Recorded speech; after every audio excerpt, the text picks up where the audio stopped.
След като градушката погреба цялата реколта на Каспичан, това, за което ще говорим в следващите минути до 7 без 15 е: готови ли сме да се борим с природното бедствие? Какво предсказват синоптиците за следващите дни и как реагира Изпълнителната агенция за борба с градушките? Петя Стефанова се срещна с главния директор на агенцията Михаил Войнов. Добър вечер, Петя.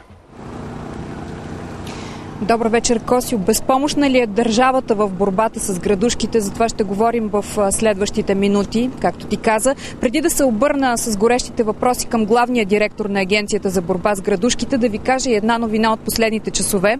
Районната прокуратура в Карлово образува досъдебно производство след наводнението в село Дъбене. Разследването е за причиняване на наводнение по непредпазливост, с което са изложени на риск здравето и имотите на населението. Според разследващите, сред причините за наводнението на десетки къщи е и непочистеното корито на река Мъртвица, която минава на 2-3 метра от къщите на хората. До 2 месеца там ще стане ясно дали има и чиновническа грешка, довела до това бедствие. Сега казвам добър вечер и на директора на Агенцията за борба с градушките, господин Михаил Войнов, и минаваме към темата за бедствието в Каспичан. Дали пък има чиновническа грешка и там? Не, няма чиновническа грешка, просто там тази територия в северо-источна България не се защитава от градушки. Вие не защитавате цялата територия на страната? Не защитаваме цялата територия на страната. Защитаваме силно градобитните региони в областите Видин, Монтана, Враца до Плевен. Както се чува... България и Южна България, областите Пазарджик, Пловдив, Стара Загора, Сливен. В репортажа, който видяхме сега, се чуха думи, няма такава служба за борба с градушките, не се чувстваме защитени. Не само, че има, в зависимост от силата на градова активност през годината, спасената продукция варира между 40 и 80 милиона лева. Да, но е факт, че България е една от най-градобитните, това е термина, държави в Европа, нали така? Да, това е вярно. Положение, че май месец е месецът на градушките, какво правите?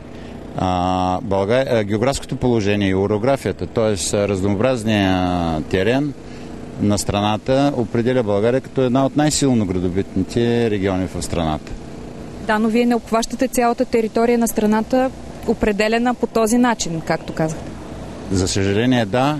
Независимо от това, че в стратегията, която има агенцията, е записано твърдо разширяване на защитаваната територия. Защо до този момент това не е направено? Всичко зависи от финансовите средства. А с какви финансови средства разполага вашата агенция? Достатъчно ли са да си вършите ефективно работата и да няма такива бедствия, като това в Каспичан? Агенцията разполага с достатъчно средства, за да извърши своята дейност в защитаваната територия, т.е. в областите, които ние имаме изградена такава система. За колко области казахте?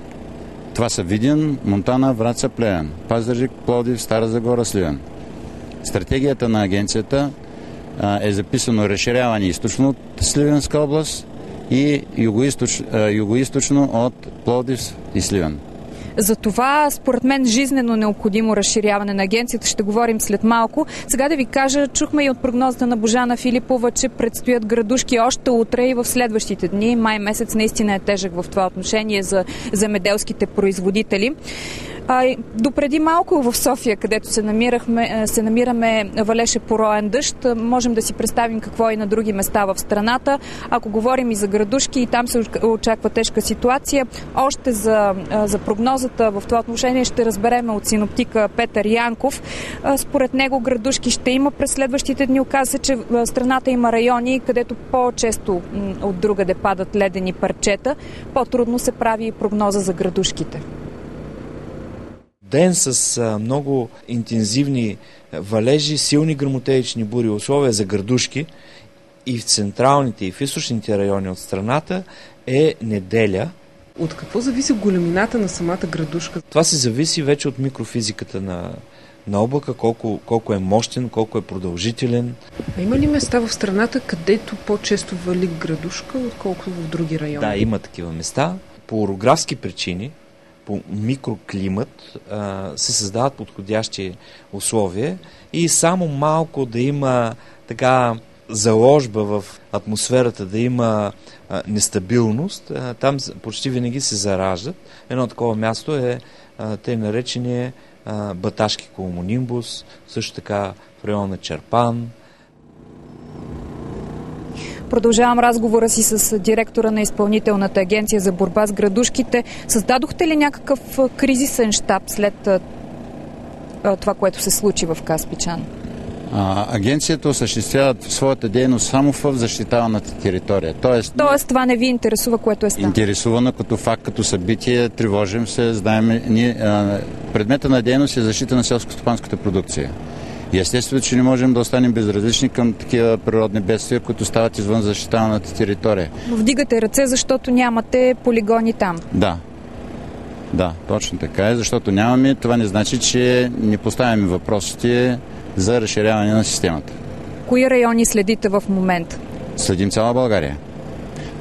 Агенцията осъществява своята дейност чрез наблюдение на атмосферните процеси с най-съвременни доплерови радари на цялата страна. Какъв е точно методът?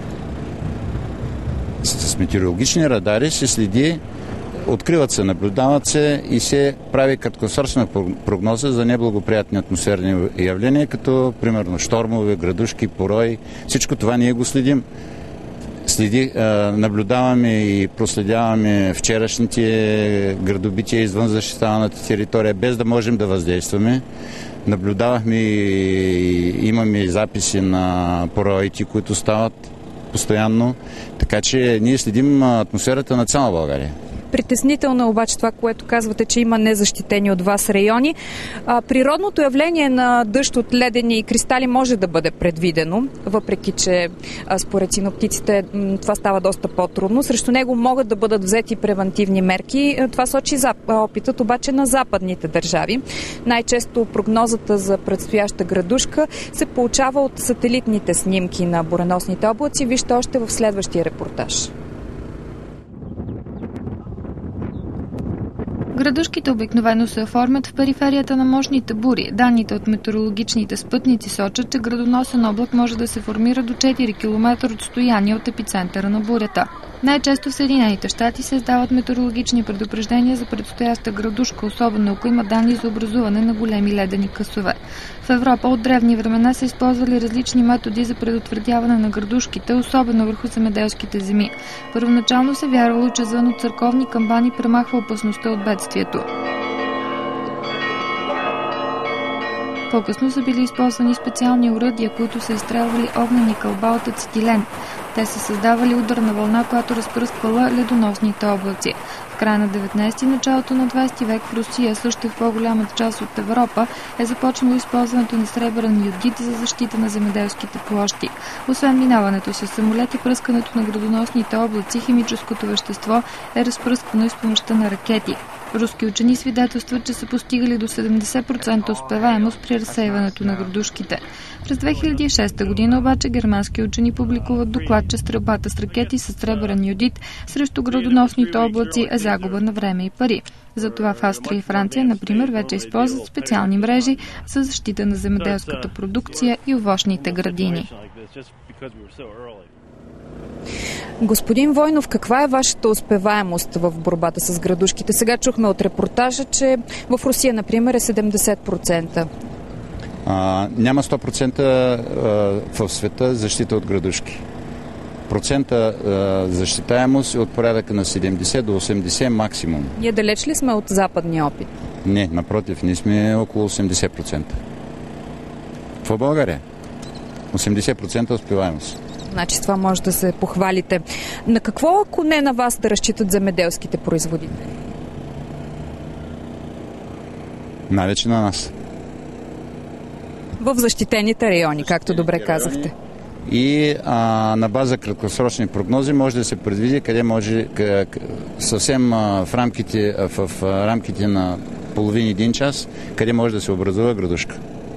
За съжаление обаче масово земеделските производители нямат пари да застраховат своята продукция. Основно говорим за частни производители в малки населени места, като например пострадалото село Каспичан. Там е ясно, че едва вързват двата края. Има ли точни данни за застрахованата продукция? Вижте.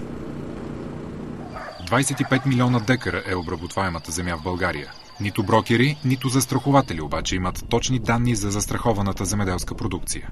Застрахователната сума се определя от застрахователя, като тя максималната може да бъде около 500 лева на декар. За тези 500 лева един стопанин би трябвало да заплати премия между 65 и 85 лева. При пшеницата застрахователното покритие е 70 лева на декар, а премията варира от 4,20 до 7 лева и 70 стотинки. Земеделските култури се застраховат през май и началото на юни, преди да започнат застрахователните събития. Полицата е валидна от момента на поникването до прибирането на реколтата. Нямаме застраховки на малки стопанства за домати, краставици, зеле и въобще е всичко, което хората си произвеждат. Проблема е там, че задължителни застраховки са само тези, които са финансирани по програми от Фонд земеделие или САПАР. Големите компании отчитат спад при застраховането на земеделската продукция през последните години. Обикновено частните производители не желаят да се застраховат, тъй като нямат достатъчно средства. Все по-малък е и делът на застрахованите животни, и то предимно едрия рогат добитък. Ако някой иска да си застрахова една крава или две овце, това пък не е икономически издържано за застрахователната компания. Застрахователните брокери са категорични, че най-добрата защита от природни бедствия е създаването на катастрофичен пул. Така при всяко едно наводнение, като това в Дъбене, например, на стопаните няма да се налага да чакат пари от държавата.